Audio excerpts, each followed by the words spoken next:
And just when I thought August might be a slow month, wow.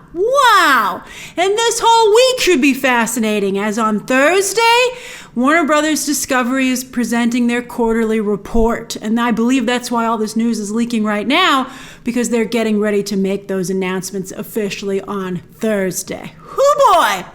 As I tweeted today as well, I'm hearing that HBO Max is going to be folded into Discovery Plus, and that HBO Max will largely fade away. With HBO, that's still being decided, but, Discovery Plus is this new studio's priority over HBO Max. We'll discuss that when it becomes official on Thursday. But it sure makes sense that something that was supposed to be an HBO Max movie ain't gonna be seen anywhere. But I think the fact that there's no more HBO Max, or certainly not as it might go into Discovery Plus. The HBO Max might cease to be a thing. It might just be HBO at that point. But the signs are there. I think it's fascinating. So with this move, which came a wee bit early because it leaked, and from the New York Post first, no less, which I think makes it particularly painful, because the spin on that was kind of hateful. But that's why nobody believed it at first, because how did the New York Post get a leak like that before anybody else? That's fascinating. But David Zaslav has made two things crystal clear with this move: that he is not going to play by the old school Hollywood rules, and by extension of that, nobody is safe. Now, when you get rid of the rules, you also get rid of the rules that protect you. So that's something to always think about. You might be like, why are people so fond of rules? That's why. So I'm really curious to see how this all plays out. And I'll just say it now. I would not only not be surprised that The Flash gets shuttled next, but I also would think there's a very strong chance now that Aquaman 2 will be the last DC project you see from the old regime, and that everything else is going to get wiped away. I think that's a very good chance. If they're willing to do this, I think that's very much where we're likely headed. And we'll see. Every single source I spoke to today, and you can see everybody talking about it online, because I talked to people across the industry, and they were just shocked that Zaslav decided to shelve Batgirl when it was so close to being complete. It was like you could see the finish line. It's simply not done, and I'll tell you why. Because you might be like, why not, Grace? I'll tell you why. Because think of all the crap movies you think never should have seen the light of day, and they did. Why is Batgirl getting shelved? So the reason you don't shelve a movie is that once it's gone through production, and certainly once it's not even in post-production, but almost done with post-production, the idea has always been that you not only want to recoup some of your investment at whatever possible, because you don't have to run a very expensive ad campaign if you think it's crap. We've seen that too. But also because it represents the work of hundreds of people whose career depend on its release. And I'm talking above and below the line. And the studio wants to maintain a good relationship with those people. Because, everybody's freelance. I mean, the executives are a whole different story. I think Warner Brothers executives, if they were nervous before, they're even more nervous now. This is some scary stuff for them. But talent that works on movies is, a la carte. And so you have to compete with other studios for their work. And so you want to make sure they stay at your studio. So this is crazy. And we'll talk about some of the other, marquee talent a little bit later in this video, because I think that's why the few DC projects that are coming out to protect those relationships. Now, after this, when people are filming a movie for Warner Brothers Discovery, will they have to wonder if it will actually get released? Will talent worry about that when signing? I mean, it's always been like an unspoken thing, and I think it's sometimes specified in the contract, but now, and also would a studio be willing to even sign a contract with that specificity if this is something that would work? Let's see if Zaslav gets away with this.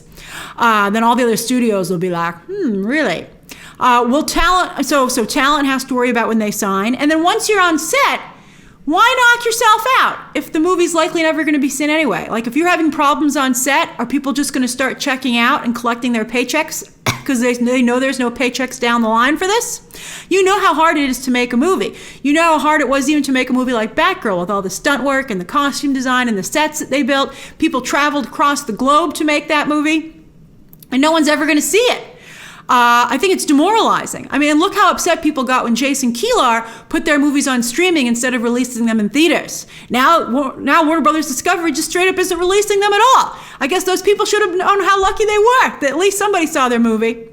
Now, and even during the pandemic, they'd be like, oh, we don't think we can release this movie. What'd they do? They didn't shelve it. They sold it off to a streaming service because, again, they wanted to recoup some of their investment. But, not here. And I'll tell you why in a moment. Now, some of you have wondered, since trying to change the way that Hollywood works ultimately led to Jason Kilar's downfall, that was a fateful decision that he made there. He signed his own, warrant, the end of his contract, basically. Some of you were like, well, does that mean that could happen to Zaslav? No, I don't think so, because here's the difference.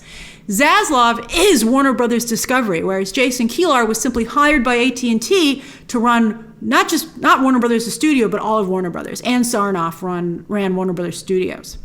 So, but Kilar had to answer to someone. The only person that Zaslav has to answer to are the shareholders and Wall Street. That's the only people he cares about. So, he's been talking to Iger and he's hired Alan Horn, and some of us are like, oh, maybe he's going to try and be like Iger. But I'm telling you, he's looking a lot like Chapek to me. He's looking a lot like Chapek, who was also ruled by Wall Street. And Chapek kept his job. So far, it seems to be a valid strategy, even if, other people and creatives and fans might not care for it. And also, since Zaslav's the head, he's the top, Zaslav answers to nobody except the shareholders in Wall Street. I think that allows him to be even more ruthless, which is what you're seeing here. Who decided Batgirl wasn't good enough to be released or seen anywhere? I heard it was Zaslav himself, who watched the movie and said, that doesn't match what I want the DC brand to be. So he's got ideas himself as to what he's looking for, which could be great. It could be great. I mean, we're just beginning this crazy journey. We don't know where we're going to end up. I also heard from two sources today, again, about that HBO Max stuff, that HBO Max will get folded. Well, I know for sure the two services are combining, but I heard the twist is that Discovery Plus will be where the other one gets folded into and reimagined. Because, think about it. I mean, what did they do when they bought Warner Brothers? They rebranded it Warner Brothers Discovery. Discovery is very important to David Zaslav. So of course, it makes sense when you think about it that way, that streaming service would be the more important to him. He's not invested, literally, in HBO. He doesn't care. Discovery is his. It's his legacy. So I also heard there's the possibility that HBO Max has already cut down their scripted division, and I hear it will be scrapped entirely, and they're going to focus on streaming on unscripted, which has been not only cheaper to produce, but it's been just very successful for Discovery. And some of you have said when I tweeted this, you were like, oh, well, HBO Max has way more subscribers. You don't know. Warner Brothers AT&T never revealed what the subscribership was. They always gave a combined number between HBO and HBO Max. Discovery has like 24 million plus subscribers, and that was back in April. They could have more, and I think there's a good chance that HBO is what has all the subscribers, and HBO Max just isn't strong enough, and they're just going to fold it in to make Discovery Plus stronger. Wow. But in regards, so we'll see what happens on Thursday. But that I think is a sign that what I'm saying about HBO Max is going to happen, because again, where was it going to play? HBO Max. There is no longer an HBO Max or a version of it that needs big flashy movies, so that means it's not good enough to play in theaters, Zaslav feels, so it doesn't need to exist. And I think it's fascinating he doesn't want to send it to Discovery Plus. No matter how hard he might be trying to build up Discovery Plus, he doesn't feel Batgirl should go in there. I think it's because he has a very strong vision for what he feels DC should be. And I'll be covering Thursday's quarterly report for sure. All right, now let's focus on DC. Zaslav is willing to take a $90 million plus loss on this movie. He won't even drop it with minimal advertising on streaming. That's crazy. And crazy like a fox? I don't know. I mean, we'll see. But I mean, wow. And it even has top talent involved. I think it's clear Leslie Grace is not going to be Batgirl, which I think will make future talent rethink promoting current projects so heavily on their socials if it's not guaranteed release. Leslie Grace really went to bat for this movie and for this role, and I think she did so in a very endearing way. And I think that Warner Brothers Discovery will take a little bit of a hit for how she's been really embarrassed. I mean, a lot of people who've signed up to join DC have been really embarrassed.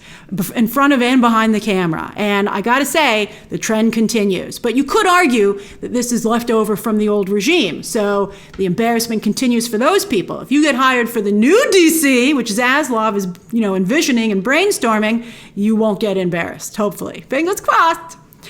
And what does this mean for directors Arby and Fallah? They're Ms. Marvel, that they helped spearhead and directed 2 of the episodes. That was only in the Nielsen top 10 for its first week, and then it hasn't been able to get back in. And now their movie's canceled? I mean, that's just so devastating. They were on the top of Hollywood. The town was theirs. I mean, that just goes to show you how brutal Hollywood can be. And they were delivering what was asked of them by the old regime, and the new regime says, we don't want that. Barry had a very good line. They were interviewing Bill Hader about Barry in season 3, and he talked about how brutal Hollywood was and how a career can be destroyed, often at no fault of the person themselves, but it's just the way the cookie crumbles. It's just fascinating and very scary. As for Michael Keaton, I gotta tell you, I think there's a very strong chance he's not coming back as Batman at all, ever. I think there's a very good chance he's done, and he's going to walk. Maybe going to have to buy him out. I don't know how strong his contract was. But before Batfleck fans rejoice, again, I believe David Zaslav is just wrapping all this DCEU stuff up so he can build his own from scratch. I heard that Zaslav himself, as I tweeted over the weekend, and I'll give you a little bit more clarification, Zaslav himself does not want to get involved in the drama of the Snyderverse. That was his decision. And as for Ben Affleck returning for a cameo at the end of Aquaman 2, well, listen to this. He's not only taking Keaton's place, as we've discussed, because what was there didn't really work because the Flash hasn't come out yet, so nobody realizes that Michael Keaton is back, so they were like, we have to redo that. And we all thought they were redoing that to, lay an anchor for going forward. And also, Ben Affleck wanted to do a favor for Warner Brothers. Why? Because he wants to continue to make movies with Warner Brothers, non-DC movies. Don't forget that Ben Affleck is an Oscar-winning multi-hyphenate who had a very good relationship with Warner Brothers before this whole DC thing happened to him. So I think he would like to go back to that. So if Warner Brothers calls you up and says, hey, you want to come back here and do this? He says, sure. I mean, they also pay him. But then here's where it gets very, very real. I think there might be a chance that because they're going to maybe get rid of the Flash, that maybe this is your new goodbye to Ben Affleck's Batman. Maybe this is your chance, and they'll do it at the end of Aquaman 2. That could be it. I haven't heard that specifically from a source, but I mean, it's starting to make sense. Because the last couple of weeks, we've been like, what the hell are you guys doing? Ever since Comic-Con, we've been like, what the hell? And now we're starting to be like, oh. And I think business relationships is why Black Adam, Shazam 2, and Aquaman 2 are getting released. And that will wrap up DC by mid-March of next year. Those will be the last ones. Even The Flash on the CW is wrapping up. I think this is it. It's the end days for all things DC at Warner Brothers Discovery until they're born anew. And Zaslav will hire a new head of DC that he picks, and that he and that person can take time to regroup and build their own DC. Plus, it maintains for Warner Brothers very good relationships with Dwayne Johnson, James Wan, and Jason Momoa, who the studio is very invested in at this point. And again, it gives Ben Affleck that chance to say goodbye. And now we can see why Warner Brothers let Dwayne Johnson take over the DC Comic-Con panel at San Diego. I said before it's because there was nobody running DC to oversee it. But now it's even bleaker than that. Warner Brothers Discovery just doesn't care. They're like, do whatever you want. We're on the way out, man. Turn the lights off before you leave. That's incredible. And so again, as I said, remember, they put the Discovery name on Warner Brothers. AT&T never did that. That's a big sign as to how this regime is thinking and what their priorities are. A lot of you wanted Warner Brothers to be this aggressive, but of course in favor of the Snyderverse. But how do you feel about this kind of aggressiveness for something entirely new? And how will Hollywood, the industry, react to it? That is just as important as how the fans will react. It should be quite a show. All right, so more to come on Thursday, or more beforehand if it continues to leak. But Thursday should be a big day. All right, share your thoughts down below, subscribe today, and of course, as always, you can check out some more videos right now.